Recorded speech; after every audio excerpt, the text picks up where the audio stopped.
আসসালামু আলাইকুম। এখন শুনবেন সংবাদ শিরোনাম।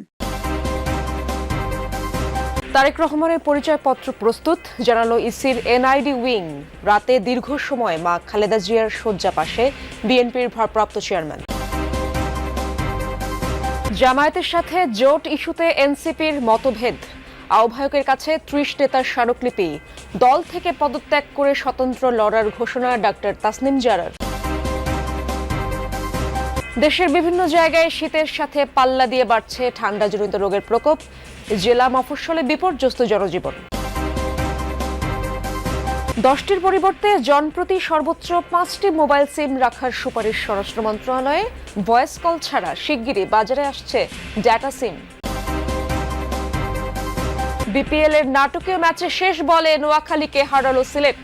শনিবার প্রথম ম্যাচে রাজশাহীর বিরুদ্ধে 5 উইকেটে ঢাকা ক্যাপিটালসের জয়। আসসালামু আলাইকুম। এতক্ষণ দেখছিলেন সংবাদ শিরোনাম, এখন দেখবেন বিস্তারিত। প্রস্তুত বিএনপির ভারপ্রাপ্ত চেয়ারম্যান তারেক রহমান এবং তার কন্যা ব্যারিস্টার জায়মা রহমানের পরিচয়পত্র। শনিবার রাতে এই তথ্য নিশ্চিত করেছে ইসির এনআইডি উইং। তবে চূড়ান্ত ভোটার তালিকায় নাম অন্তর্ভুক্ত করার আবেদন আজ কমিশনের সামনে পেশ করা হবে।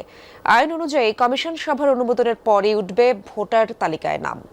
এরপর মনোনয়নপত্র তোলা এবং দাখিলের সময় পাবেন একদিন। প্রায় 18 মাস কারো অন্তরীণের পর 2008 সালের সেপ্টেম্বরে 1/11 সরকারের সময় সপরিবারে দেশ ত্যাগে বাধ্য হন বিএনপির ভারপ্রাপ্ত চেয়ারম্যান তারেক রহমান। একই বছর ছবিসহ ভোটার তালিকা কার্যক্রম শুরু করে তৎকালীন শামসুল হুদা কমিশন। ফলে দীর্ঘ 17 বছর ভোটার তালিকায় নেই তার নাম। অবশেষে দেশের মাটিতে পা রাখার 3 দিন পর সেই অপেক্ষার অবসান ঘটাতে নির্বাচন কমিশনে তারেক রহমান। শনিবার সরকারি ছুটির দিন হলেও সকাল থেকে সার্বিক প্রস্তুতি নেয় ইসির জাতীয় পরিচয় নিবন্ধন অনুবিভাগ। দুপুরে 1টার দিকে আগারগাঁও ইসি সচিবালয়ের পাশে ইটিআই ভবনে প্রবেশ করেন তারেক রহমান। সংরক্ষিত কক্ষে গিয়ে ভোটার ফর্মের তথ্য যাচাই করেন।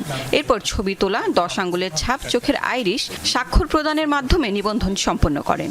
এর প্রায় 8 ঘন্টা আগে মা ডাক্তার জুবাইদা রহমানকে সাথে নিয়ে তারেক রহমানের মেয়ে জায়মা রহমান একই কক্ষে প্রবেশ করেন।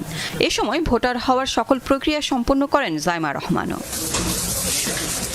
নিবন্ধন কার্যক্রম শেষ করে সবাইকে শুভেচ্ছা জানিয়ে নির্বাচন কমিশন এলাকা ত্যাগ করেন তারেক রহমান। জামায়াতের সাথে জোট নিয়ে নীতিগত আপত্তি জানিয়ে জাতীয় নাগরিক পার্টির আহ্বায়ক নাহিদ ইসলাম বরাবর স্মারকলিপি দিয়েছেন দলটির 30 নেতা। যে তালিকায় রয়েছেন যুগ্ম সদস্য সচিব মুশফিক সালেহিন, খালেদ সাইফুল্লাহ, সাইফ মোস্তাফিজ, নুসরাত তাবাসসুম সহ আরও অনেকে। স্মারকলিপিতে গুরুত্বপূর্ণ কিছু নীতিগত বিষয়ে গভীর উদ্বেগের কথা জানানো হয়। সম্প্রতি জামায়াত ইসলামী সহ 8 দলীয় জোটের সঙ্গে আসন সমঝোতার সম্ভাবনা নিয়ে যে আলোচনা হচ্ছে সে বিষয়ে তাদের আপত্তির কথা জানানো হয়। বলা হয়, জুলাই গণঅভ্যুত্থানের পর বিগত 1 বছর ধরে জামায়াত ও ছাত্র শিবিরের বিভাজনমূলক রাজনৈতিক কর্মকাণ্ড দেখা গেছে। অন্যান্য দলের ভেতর গুপ্তচরবৃত্তি, স্যাবোটাজ, এনসিপির ওপর নানা অপকর্মের দায় চাপানোর অপচেষ্টা ভবিষ্যতের জন্য অশনির সংকেত। তাছাড়া ছাত্র সংসদ নির্বাচনগুলোয় মিথ্যা ও অপপ্রচার, অনলাইনে এনসিপির নারী সদস্যদের চরিত্রহনন, ধর্মকে কেন্দ্র করে সামাজিক ফ্যাসিবাদের উত্থানও লক্ষ্য করা গেছে। স্মারকলিপিতে জামায়াতের সঙ্গে রাজনৈতিক জোটে না যাওয়ার বিষয়টি স্পষ্ট করা হয়।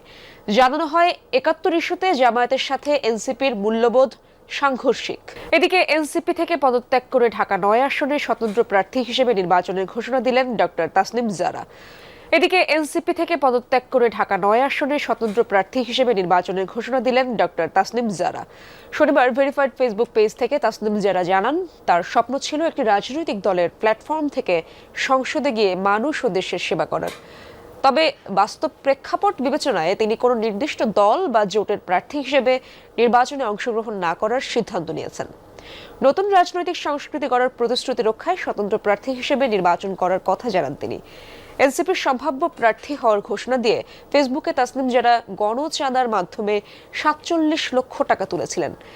যারা তাকে চাঁদা দিয়েছিলেন, স্বতন্ত্র প্রার্থী হওয়ায় তাদের টাকা ফেরত দেওয়ার প্রতিশ্রুতিও দিয়েছেন তিনি। শিরোনামে যেমনটা জানাচ্ছিলাম, সারা দেশে জেঁকে বসেছে তীব্র শীত।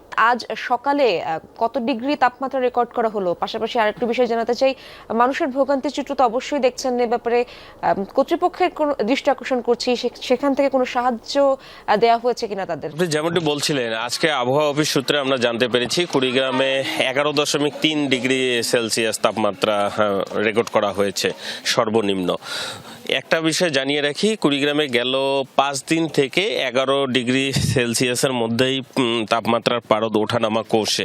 আপনি যে বিষয়টি জানতে চেয়েছেন যে সরকারি বা বেসরকারিভাবে কম্বল বিতরণ হচ্ছে কিনা, বেসরকারিভাবে কম্বলের বা শীতবস্ত্র বিতরণের তথ্য আমাদের কাছে না থাকলেও সরকারি হিসাবে তথ্যটা রয়েছে, প্রায় 18,000 শীতবস্ত্র কম্বল সহ বিতরণ করেছে। তবে একটা বিষয় জানিয়ে রাখি, আমাদের কুড়িগ্রামে 16টা নদ নদী, 4.5 শতাধিক চরাঞ্চল রয়েছে। সেখানটায় প্রায় 25 লাখ মানুষের মধ্যে চরাঞ্চলেই 8 থেকে 10 লাখ মানুষের বসবাস। আর এই অঞ্চলে আমরা জানি যে কৃষি নির্ভরশীল, যার কারণে নিম্ন আয়ের মানুষের সংখ্যাটাও কিন্তু 70 থেকে 80 ভাগ আমরা যদি বলি ভুল বলা হবে না। এই নিম্ন আয়ের মানুষজনের কিন্তু যে দ্রব্যমূল্যের ঊর্ধ্বগতি, সেইখানটায় তাদের যে দিন এনে দিন খাওয়ার পরিস্থিতি, সেইখানটায় শীতবস্ত্র কেনা বা শীতবস্ত্র ক্রয় তাদের সামর্থ্যের বাইরেই চলে, কেননা যে হাজিরা পায় সেটা দিয়ে দ্রব্যমূল্যের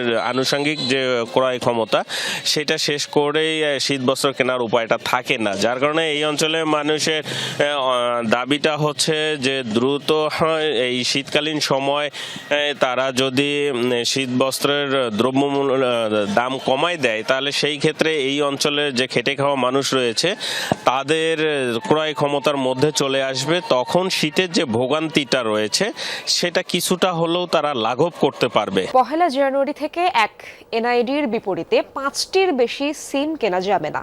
একই সময়ে এক পরিচয়পত্রের বিপরীতে আগের কেনা 10টির বেশি সিম নেটওয়ার্কে অচল হয়ে যাবে। এদিকে ভয়েস সিম কেবলমাত্র ডেটা সুবিধা সম্পন্ন আইওটি সিম বাজারে ছাড়ার প্রক্রিয়া চূড়ান্ত করেছে বিটিআরসি। একদিকে বিষাক্ত, অন্যদিকে আনন্দ। কোচের মৃত্যুর শোকের দিনে রাজশাহী ওয়ারিয়র্সকে 5 উইকেটে হারিয়েছে ঢাকা ক্যাপিটালস। ইমাদ নাসিরের ঘূর্ণিতে মাত্র 132 রানে থামে শান্ত রাজশাহী। প্রথম বলেই স্বদেশী ইমাদ ওয়াসিমের শিকার সাহিবজাদা ফারহান। 20 করা তানজিদ তামিমকে সাজঘরের পথ দেখান নাসির হোসেন। স্কোরবোর্ডে তাদের সংগ্রহ দাঁড়ায় 5 উইকেটে 85 রান। নাজমুল শান্ত করেন 37 রান। শেষ দিকে নেওয়াজের অপরাজিত 26 রানে ঢাকাকে 133 রানের লক্ষ্য দেয় রাজশাহী। জবাবে সাইফকে ফিরিয়ে ঢাকা শিবিরে প্রথম আঘাত হানেন তানজিম সাকিব। এক প্রান্ত আগলে রেখে জয়ের ভিত গড়ে দেয়া মামুন থামেন 55 রানে। 22 রান করে নাসির ফেরেন ক্যাচ দিয়ে। শেষ দিকে সাব্বির রহমানের 21 রানের 7 বল হাতে রেখে জয়ের বন্দরে পৌঁছে যায় ঢাকা। 8 জানুয়ারির মধ্যে টি-20 বিশ্বকাপের দল জমা দিতে হবে আইসিসির কাছে। বিসিবি সেই সময়ের আগে আইসিসির কাছে 15 সদস্যের স্কোয়াড জমা দেবে, তবে সেই দল প্রকাশ করবে না বোর্ড। 31 জানুয়ারির মধ্যে স্কোয়াডে পরিবর্তন আনার সুযোগ থাকায় জানুয়ারির তৃতীয় সপ্তাহ নাগাদ চূড়ান্ত দল দেবে ক্রিকেট বোর্ড।